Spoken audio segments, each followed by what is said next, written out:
Every weekday, the CNBC Investing Club with Jim Cramer holds a morning meeting live stream at 10:20 a.m. ET. Here's a recap of Tuesday's key moments. 1. The S&P 500 edged higher Tuesday as Wall Street looks to regain its momentum into year-end. The tech-heavy NASDAQ composite bounced back to outperformance, up nearly 0.5%, while the Dow Jones Industrial Average was relatively flat. All three stock benchmarks fell on Monday. Alphabet's roughly 4% pop was helping the NASDAQ, and gave us a chance to book some profits in the Google parent. Tuesday's action comes ahead of the biggest event of the week, the Consumer Price Index report for November, which is due out at 8:30 a.m. ET on Wednesday. Jim Cramer noted that the S&P short-range oscillator, his trusted momentum indicator, has moved further away from overbought territory. 2. Bank of America on Tuesday joined us in calling Eli Lilly a core holding, part of a broader note reinstating coverage of 11 companies in the biopharmaceutical sector. Analysts rated only 3 stocks as buys, and one of them was Lilly.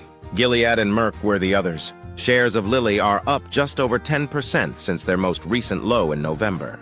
People lost faith in Eli Lilly, Jim lamented, before noting that the obesity drug giant just announced a $15 billion buyback program and a 15% increase to its dividend payout for the 7th straight year.